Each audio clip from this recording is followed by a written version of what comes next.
Hello and welcome to my podcast, The Power of Audio, Science and AI, supported by Stockholm Music City. I am Jasmine Moradi, your host, and in each episode I'll take you backstage to meet with some of the top audio, science and AI personalities in the world. I will interview entrepreneurs, authors, business experts and thought leaders to learn how and why they're so passionate and determined about what they do. I will give you the knowledge and the insight your business needs to succeed with your audio branding.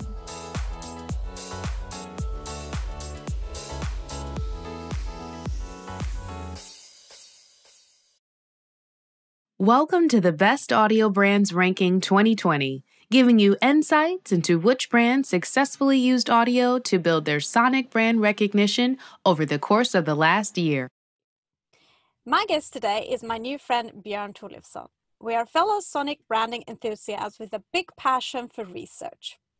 Björn is a consumer behaviorist with a background in sound engineering and psychology. He's from Iceland and a graduate of Goldsmiths University of London. In his thesis, he examines the connection between brand love and music preference when music is associated with a certain brand. He has worked as a researcher and strategist at IV with the one and only Steve Keller. Today, he's team lead at the German award-winning sound brand agency AMP. His superpower is that he can boogie on a tuba like there is no tomorrow. In this episode, Björn and I are going to discuss AMP's report, Best Audio Brands 2020 Rankings, their findings and best practice. With that, Björn, I welcome you and thank you so much for joining us. I'm so excited about learning about your findings. Where are you? First of all, thanks for having me.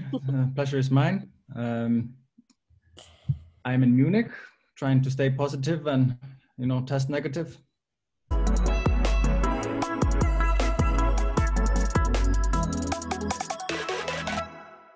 Tell us about AMP and how you nailed that role, and maybe mention one of your case studies. Yes, so I was living in London, working for Mood Media, who is a company that focuses on music in stores, as well as sometimes collaborating with Steve. But of course, with him being in the States, there was always a little tricky with that. And he was transitioning to Pandora, where he is now the, lead sonic alchemist. And I needed a break from London. I love London, but sometimes you just need a little break. So I simply emailed the CEO, and within 24 hours, I had a Zoom interview.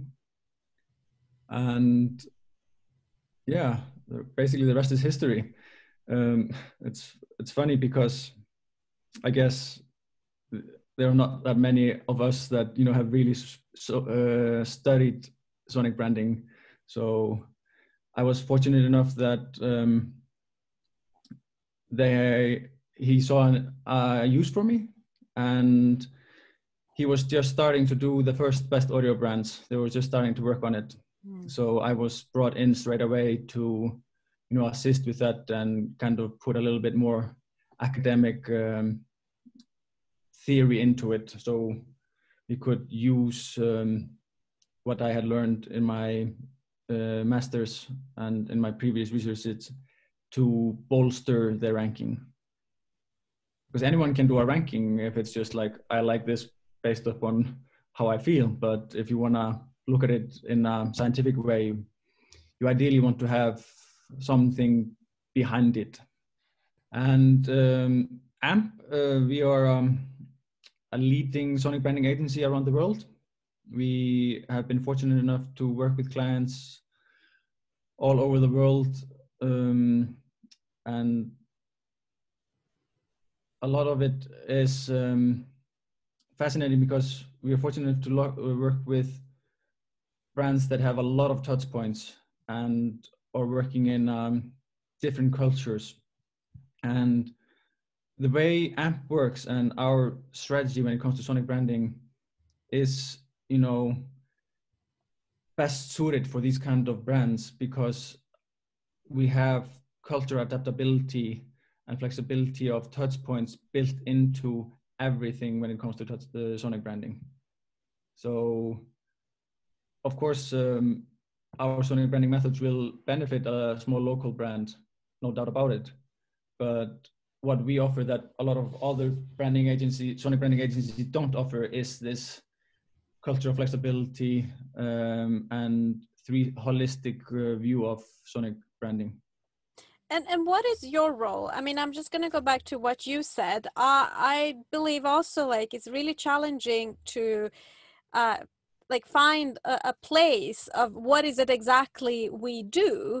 But I think with the explosion of audio branding, then the need of the measurement and the research, it's going to be needed, and there probably is going to be more clear of what our role is in it. What is exactly your role then? So if you guys do the sonic identity for the brands, do you help them to do some testings to see with like potential customers, where is their perception? Yes, so that is one of my many roles, but one of the most important ones is, of course, making sure that we are a creative company, but we need to have something behind our decisions. So we test everything. We partner with Veritonic. This is audio effectiveness platform based upon AI and real people.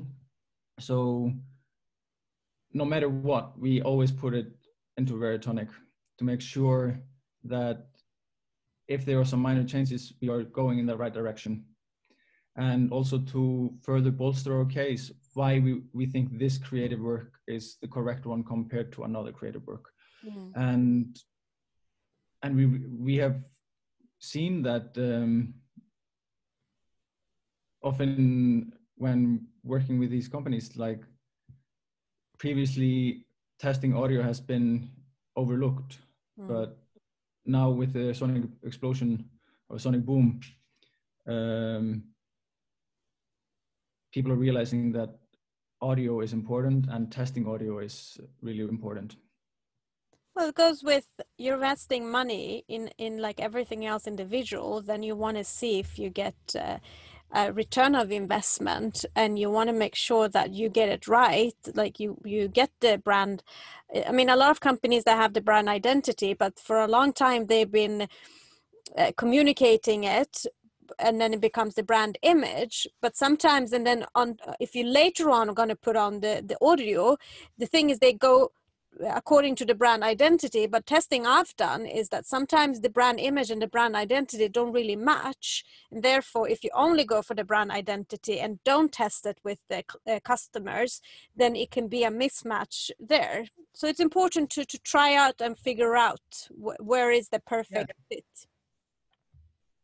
But I think you can also use audio to shape perception. So you said that it doesn't fit. What about if you have already established visual identity? You then put in sonic identity, you create that.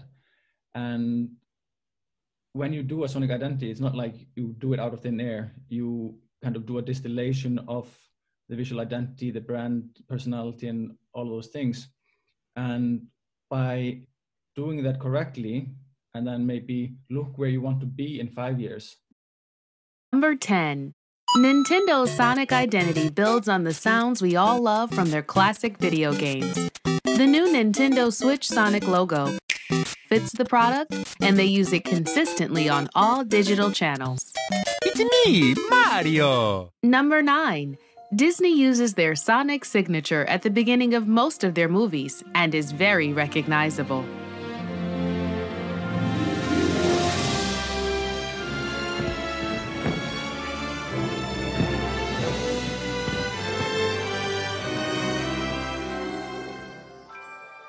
Number 8. Coca-Cola, known for their sonic logo at the end of many of their advertising spots.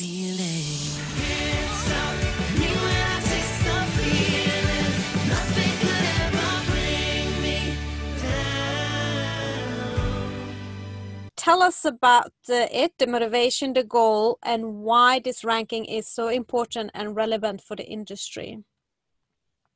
Yes, so we wanted to create the first performance index of its kind and look to establish like an objective and comprehensive system to evaluate sound, voice, and music. Because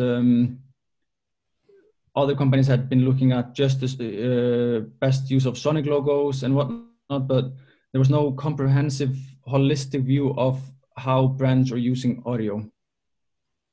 So we partnered with two key players in media and brand communication, Storyclass, who provided insights on social trends in real time, and then Veritonic, which I mentioned previously, who was able to test the audio effectiveness of the sonic assets of these companies. The aim was to focus attention on the important aspects that brands have to consider when tackling the challenge of establishing a holistic 360-degree sonic identity. Because if audio is employed strategically, it has the power to express brand's personality while being instantaneously recognizable across all channels. And now with more and more touch points, now we have TV, we have Instagram, we have TikTok, we have YouTube adverts, we have Alexa. Brands need to successfully leverage the benefits of sonic branding, and one sonic logo, as it was looked at in the past, is not going to fit all those different touch points. And the music you're using is not enough either. It has to be, a holistic way of looking at everything. Not saying that you shouldn't use licensed music or have a sonic logo, but it should all be thought of together. And we wanted to really see who is doing this well and who is doing this, who can improve. And what we found from the very beginning is that all the companies can improve. Of course. But at the same time, brands have been, of course, audio branding has been like probably as long as the first market stalls. Like using music to advertise is very old, and therefore brands have been doing it for a very long time. But how come then it's been neglected though? I think there are a couple of reasons. So I think it depends on the dominating advertising medium. Before TV and radio and there was on the market, then audio branding was predominant. People were shouting. Then the radio came, and then again, sonic branding was very important. There's a good example of the Merry Oldsmobile, the song from I think 1906. General Motors used that song with altered lyrics though for several decades. And then we get the TV, and then the visual creatives take control. And when that happened, then of course the sound becomes an afterthought. Why? I think because honestly, they are the visual creatives. They have a visual idea of a story, like a commercial. They have maybe a music in mind, a licensed track, but then no one thinks about, are we allowed to use that music? Yeah. Before you know it, all the budget is spent on the visuals because he had a clear vision for that. But how much is left for the music? Yeah, exactly. And how many music out there does really fit then your visual storyline? Because music is created in silo from the visual. So it's that difficult match is not easy. While in film, for example, or really expensive advertising, they probably have people writing the music according to the visual. I would say that is also a huge difference. Yes, but I think it's important to remember when we think about sonic branding is that by all means use licensed tracks, but think about it in a way that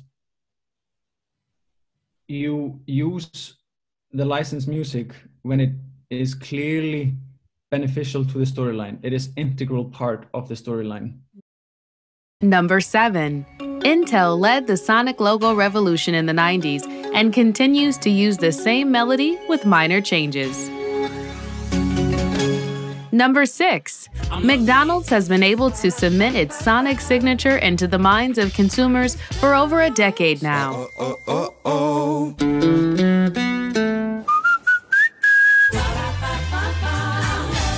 Number 5. Amazon, along with Alexa, have quickly become a part of many people's daily lives.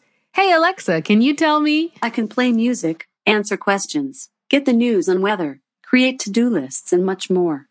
Can you talk about the analytic ranking process and your methodology behind it? How do you identify strong and weak audio performances?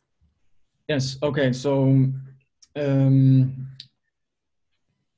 we identified 5 key pillars that compromise a sonic brand identity. And then, of course, the return on investment pillar, or what we call audio brand efficiency, because being an outsider, we can't really tell by certain if it's a return on investment, but at least we can say that they are efficient. So these pillars cover different aspects of the brand management, from brand relationship quality to consumer brand equity and brand experience. So customer experience is, for example, we look at, are they using stock music? Are they using licensed music? Are they using custom music? And when I think of customer experience is, without being too harsh on any brand, Ferrari, it's an amazing brand. It's an iconic brand. And they could so easily be iconic when it comes to sound. Like they have the engine, they have the red color. I've never been in a Ferrari, but I bet they have the smell. So they're using all the senses except for sound, because what we found is that they have a big percentage of stock music in their videos, as well as, and then on the other hand, you have a lot of custom music which fit the videos perfectly. And there is this kind of separation, like why are they sometimes, high quality music, sometimes they're like basically crap music that any brand can use. And that gives the customer a strange experience, let's say, or less optimized. Then there's customer trust, and that's what time plus consistency equals, trust. So how long have you been using your sonic assets? Are people recognizing them, and so on? Customer belonging, and that is partly based on, does the music that you're using fit? Are you using, real musicians? Or if you're using stock music, people realize that this is stock music. There's no character, there's no emotion. But what we have seen is that some brands, YouTube videos are filled with like, who made this video music, who did this, like, tell me. And sometimes it's a way for the brands to engage with the consumer, and therefore, create also engagement. So we look at customer belonging and customer engagement. And if there is belonging within, like you are part of a community, then the community is going to engage, of course, with the brand. And then there's customer recognition. Like, are you using your sonic identity, if you have one, on all touch points, or at least how many of your touch points? And if you don't have sonic identity, is the sound consistent? Like, let's say if it's some company with a customer service line, are you getting, you know, let's say H&M. So in H&M, you would listen to hip, cool music in the store, and then you would call the customer service, and there would all of a sudden be, let's say, classical music. Like, that does not add up. Even if you don't have a sonic identity, you need to at least be consistent with the way you use music towards your customers. Because of course you want to have, you know, belonging. So, and then we look at the return on investment, or how efficient they are. So are they using sonic identity? How much are they using it? Because again, like, having a sonic identity does not mean that you should always use your sonic identity.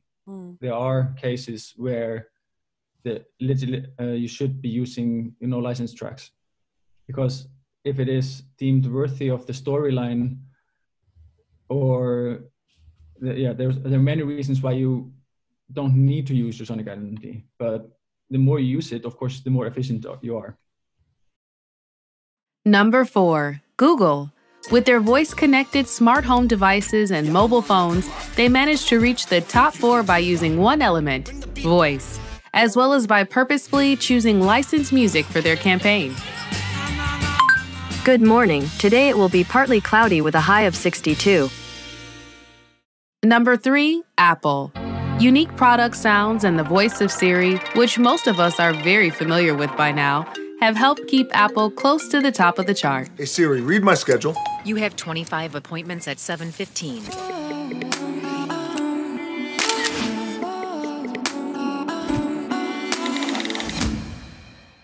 If you explain for us from your perspective, how can brand work with their sonic DNA, as it's called, and what does it really mean to work with it holistic so they understand? So you say sonic DNA, and I'm flattered because AMP is the inventor, and it's even our trademark. And like Oscar Wilde says, you know, imitation is the sincerest form of flattery. And now we see all the major sonic branding agencies talk about sonic DNA. So if I'm a brand coming to you, I want a sonic DNA. How does that work, the process? And what different touch pointers do I have to think about? Well, when you have a sonic DNA, it's built up on riffs, harmonies, melodies, secondary melodies. And so maybe a sonic logo is just one small melody of a whole song. So in a big campaign, you might, you know, use a lot of the elements from the DNA. Because it's a 30-second ad, or even longer, who knows. But then in a TikTok video, where you have 15 seconds, you use less of the ingredients. And then for a sonic logo, you have 3 seconds. And then therefore, it has to be a very even smaller part of the DNA. Okay, yeah. But what ends up happening is you slowly start to connect the dots with the brand, with the elements.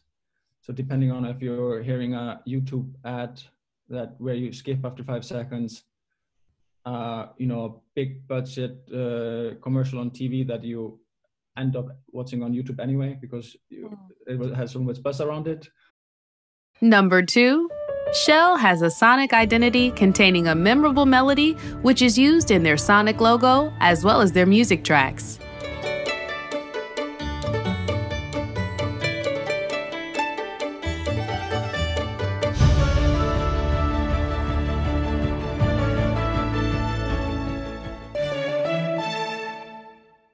At the top sits Mastercard, with its holistic sonic identity woven elegantly into all audible touchpoints, From their payment sound to their sonic logo and their use in music, the brand is clearly recognizable. I love what you bring. You like streaming water clank. Put yourself beside me, come and drench me with your rain. I'ma call out your name. I'll never complain. And mañana do the dance. This I chant. Run it away.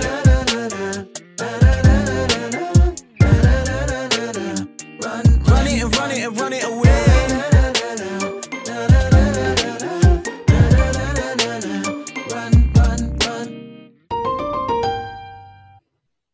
And tell us now about the findings. The top one from 2019 and 2020. And if it's possible, also the difference between the years and the brands. And how come some of them ranked high and low? What do they do better than the others?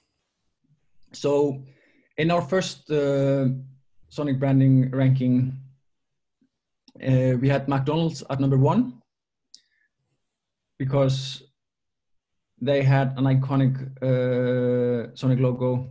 They had, when they were using advertisement, the music fit the storyline. They were doing everything in the right direction.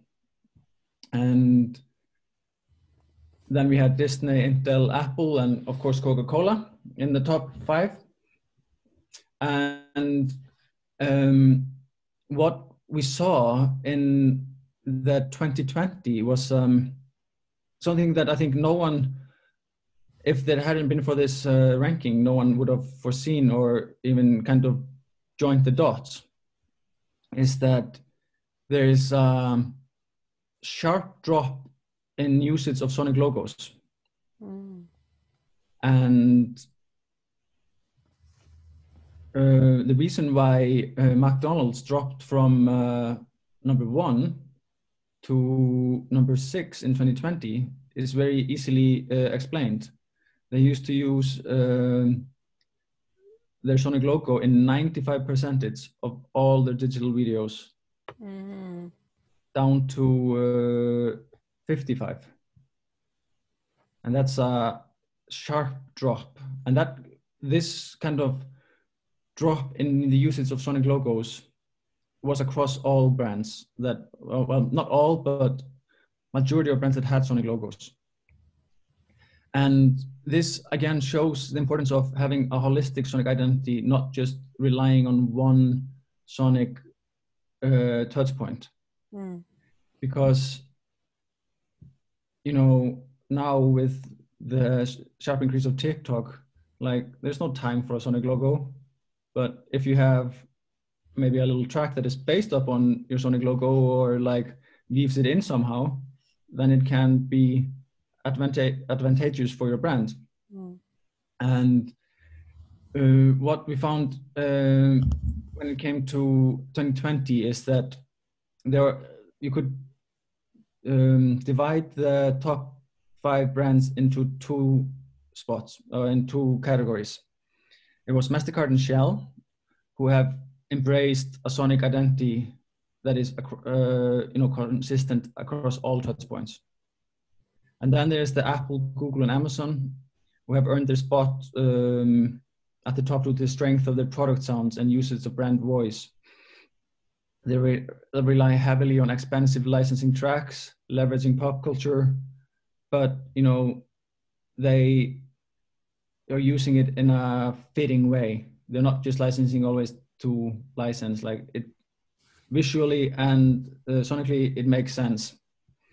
But of course then they are way less efficient than Mastercard and Shell, and therefore get unfortunately they are number 3, 4, and 5 rather than Mastercard and Shell being number 1 and 2.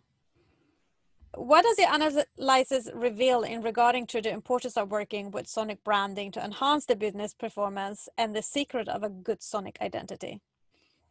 Well, what we can see with Mastercard is that in their Interbrand ranking this year, they're a high jumper. They have grown considerably the value of their brand. And when you look at what has been happening with Mastercard in the last 2 years, is their big importance of their CMO onto sensory marketing, and especially sonic branding. They have managed to not only create a sonic identity for all their touch point, but then also leverage it in very creative ways. They had a restaurant in New York putting 3 different restaurants into one space in New York from across the world, from Zanzibar from London and Japan. And then in that space in New York, you would then hear music from the restaurants, but occasionally you would hear music that was based up on their sonic identity that was fitting to that restaurant. And if that isn't, you know, an interesting way of using sonic identity to market yourself, you have all the senses. You have food, you have visuals, you have all of a sudden a little bit of hints of marketing from Mastercard marketing when it comes to the music. So other than that, they're also using it when you pay. They have the confirmation sound when you pay. So they have been implementing such a vast and so quickly a vast usage of sonic touch points that it's clear that their Mastercard has been, you know, gathering headlines because of creative ways of using sonic identity or sonic branding. And you know, that is something that enhances business performances, like if you're being talked about, if you're doing, but that is, of course, Mastercard is big, but at the same time, you know, you can use music in a creative ways. You can work with, if you're a small brand, why don't you work with local artists and give the artists in your in your town, you know, ways to take your identity on a journey. You know, there's no, if you have your own sonic identity that you own, there's no limits to what you can do with it, because in the end you own it and you decide what adventures you want to do with it.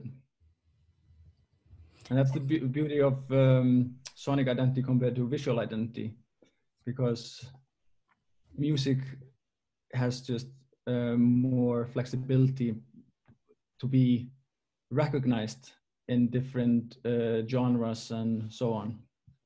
Like if you look at it back in time, when, you know, in the early 2000s, a lot of these corporations had like a corporate jingle, and it was kind of just one track and it was dressed in different clothes. It was one sonic logo that was always used, and then if they used the track then it was maybe very kind of, yeah, you could just, it wasn't authentic. It was kind of forced, especially if it was put into a new genre. But what you get with a sonic DNA is that you have many ingredients that combine into the sonic DNA, but when you are then using it, you need to use all the ingredients. Like when you think of James Bond music, you have a timeless sonic identity that has been going for many decades now. But when Shirley Bassey has a Bond track, it's a Shirley Bassey track, but you still know it's Bond. There's no doubt about it. But then you have Adele, and she only uses the Bond harmony. And yet you have a Bond song, and you know it's a Bond song. There's none of the riffs or melodies in the Adele song, but you know it's 100% James Bond. And that is the magic of having a sonic DNA, is that you can use the different elements depending on the need.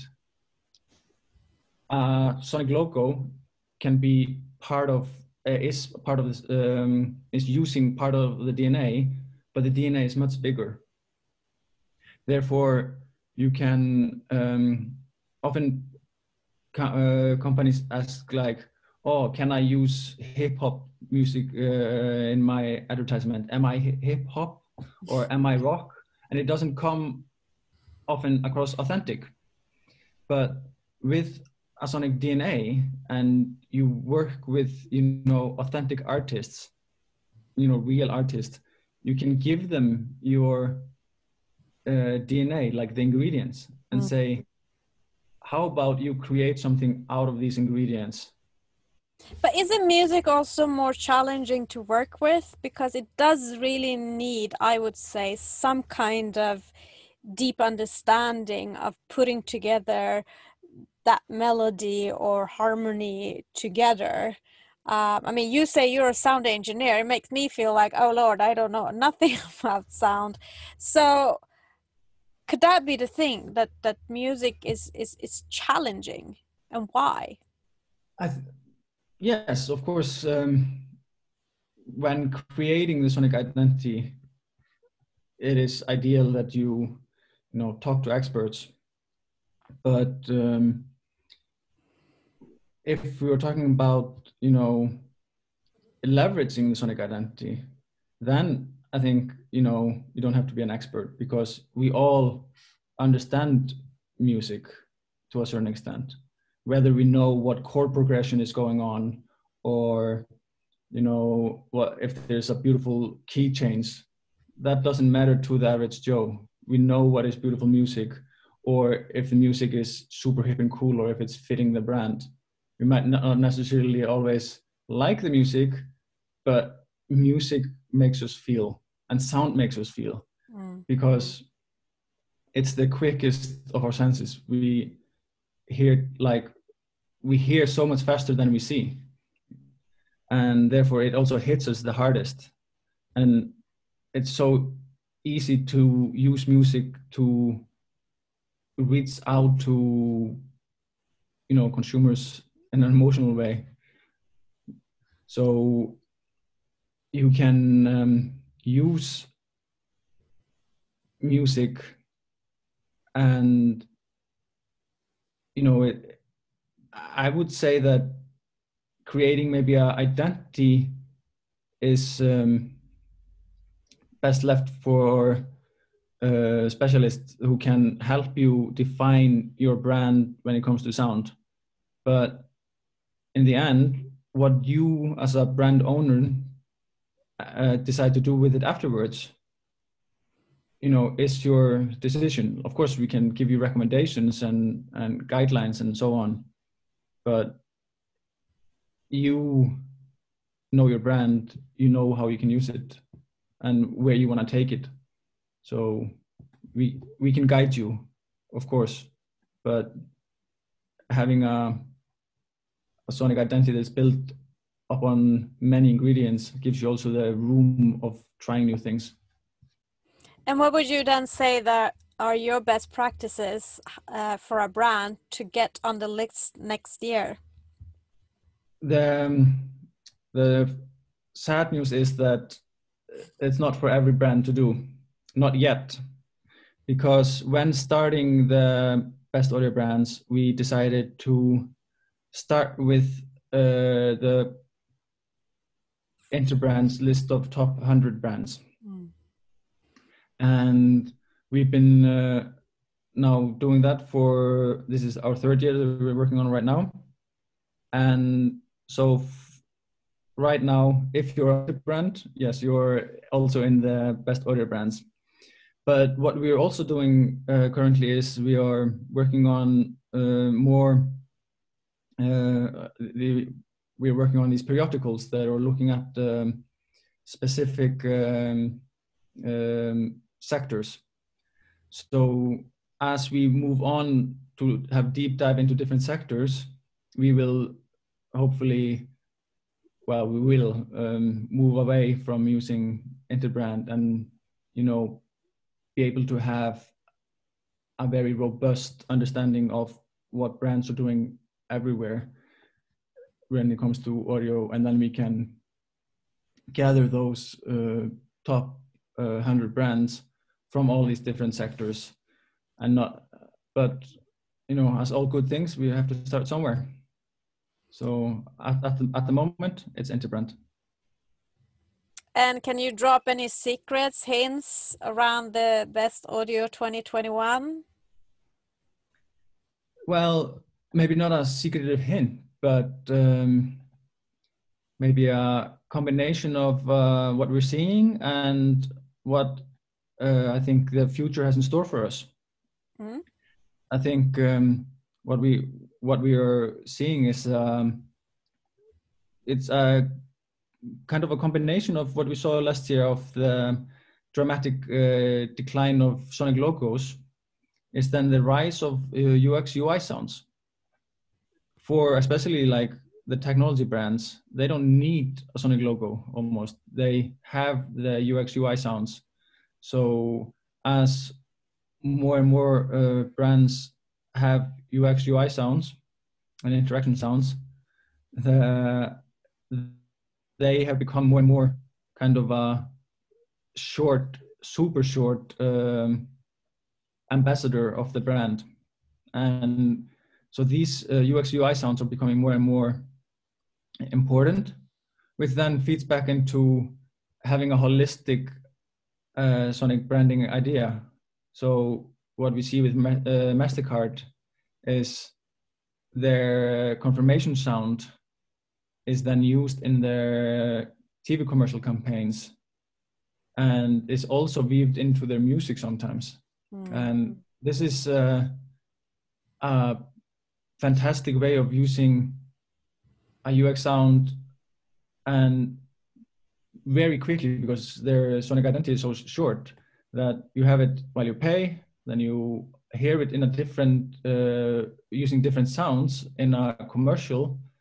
And of course, before you know it, you're associating it with MasterCard when you hear it and don't know what, you can't see the brand, but you hear it, just hear the brand.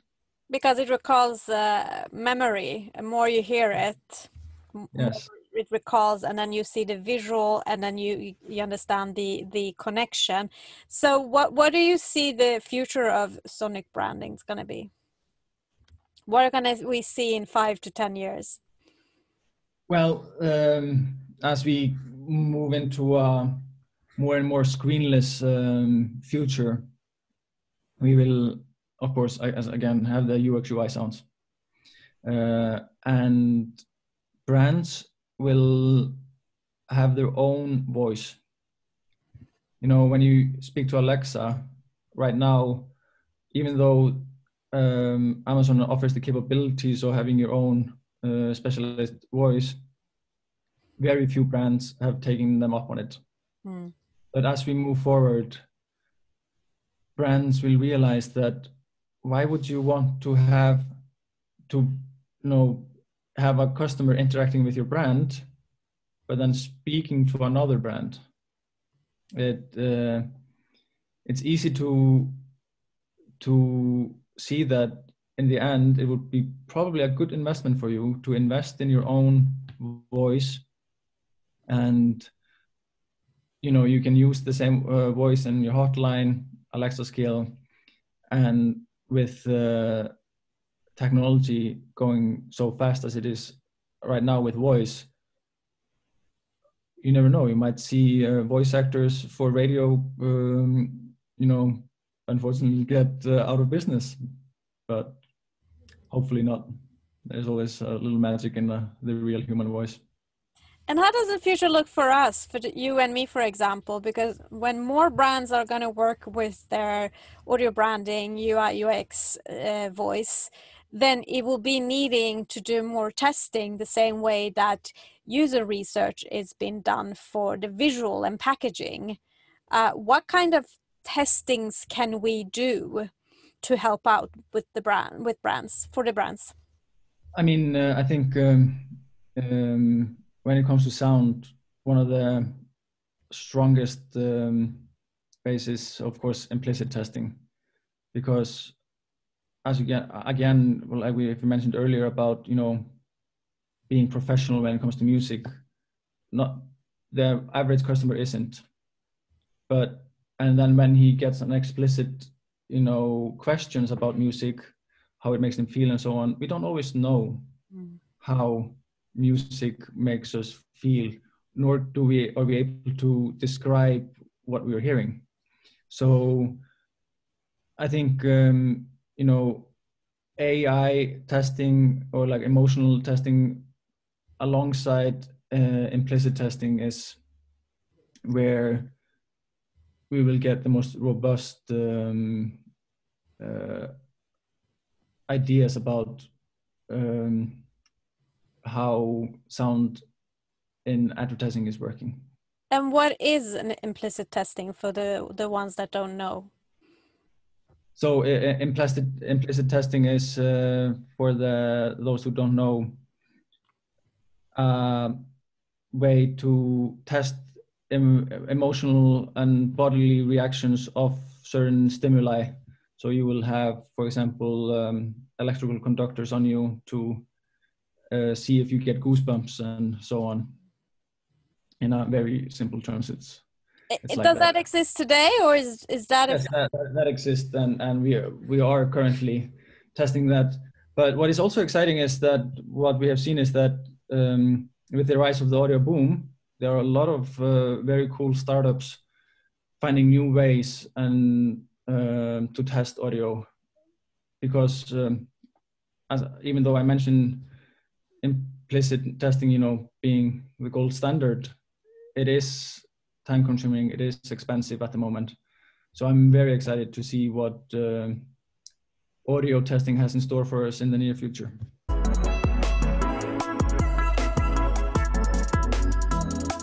Now I'm going to ask you, tell us 3 sounds that is not music that evoke positive emotions and memories in you, and then 3 sounds that evokes negative. Oof, putting me on the spot here. Well, the first that comes to mind is probably the sound of the European golden plover or plover. It's a bird that by an early age in Iceland, it's ingrained in our culture that when this beautiful bird finally arrives, summer is arriving shortly. While it's the winter in Iceland can be extremely harsh and long and dark, but then you hear that sound and you can't maybe see the bird because he's loud, but you feel this hope. You're like, shit, no, excuse my language, oh my god, summer is coming, 24-hour sunlight. I feel so much power, I don't need to sleep anymore. And well, then another one is reminds me of my childhood, is at 12:20 in Iceland on the national radio, the news start, and it's always 12:20 because back in the day the break would start at 12 for the workers, and they would need 20 minutes to get home or maybe also eat, and then they would listen to the news half sleeping. And there's this kind of a bell clock noise that has been used since the beginning of the Icelandic national radio, signaling now it's news time. And for me, it's just me, my grandma playing cards, and then all of a sudden, let's listen to the news. And before I knew it, I became a newsaholic. I'm obsessed with knowing what's going on, and I guess I can thank my grandmother for that. Oh, you said 3, yeah. I love hearing the children playing or practicing music, But so within not alone, like I do not want to listen to a kid learn to play the violin on its own. But I mean, when you're in a music school and there are, rooms after rooms after rooms, Yes. and you hear this kind of like cacophonia of kids, different, some of them are really good, some of them are brand new. And in this cacophonia, there's just something that is like magical. It's like they're all on a musical journey, which I find beautiful and gives me, hope for the future, that music is always gonna be a big part of our cultures. And the negatives? Oof, I do not like the alarm. Never been a fan. Which alarm? Waking up alarm? Waking up alarm. Even so much that I'm a night owl. Never been a morning bird. So much that my mom she was working part-time, and the teachers at my kindergarten asked her if she could switch her routine from working in the morning and taking me on, role in the park, because what I apparently did is that my mom would wake me up. I did not want to. She would take me to the kindergarten, and then I would just find a place to sleep. So they couldn't teach me much at the kindergarten until my mom changed her work schedule, so she would have me in the morning and go to work in the afternoon when I was finally awake. And yeah, another one is the sound of nails on a slippy slide. Not a slide as we have in kindergartens. Because it's one of the earliest memories of kind of peer pressure and wanting to fit in. It's interesting, like I remember in my memory, it is vivid that we're like group of kids in front of the slippy on the slide, and one of them is using his nails to make the sound, and I didn't think it was that horrible sound. And then we were like, somehow we're all doing it, and you want to fit in, and then I did it, and then it hurt my nails, and since then I not only find it uncomfortable for the ears, but I immediately just hurt my fingers a little bit. I'm like, oof. You remember the sensation? Yes, I remember the sensation. And I guess later in life, a valuable lesson that if I hear that sound, it reminds me of that you don't always need to fit in. Just be your true self. Yeah. And if the audiences want to learn more about AMP and get access to the report, where can they do that? Well, to get the report, they can go on bestaudiobrands.com. And to learn more about AMP, I highly recommend going on ampsoundbranding.com or follow us on Instagram and LinkedIn, where we have a lot of more knowledge about sonic branding and interesting insights both from our upcoming and old ranking reports. Thank you very much, Björn. It's been so interesting and a learning journey to hear how you guys work. Thank you for joining. Well, that's all for today's episode of The Power of Audio, Science and AI. I'm Jasmine Moradi, your host, and thank you very much for listening. If you like this podcast and want to follow my journey towards discovering the secrets behind the power of audio, science and AI, then make sure to never miss an episode by subscribing on my website, jasminemoradi.com, YouTube, Spotify, iTunes and Google Play. I'm working towards increasing the value of music so that artists receive the fair share of the economic value they create in our society. So make sure to spread the words to fellow brand leaders and business network through your social media. This episode is supported by Stockholm Music City, recorded in the pod booth at the co-working space The Park in Stockholm, and music by Skirt.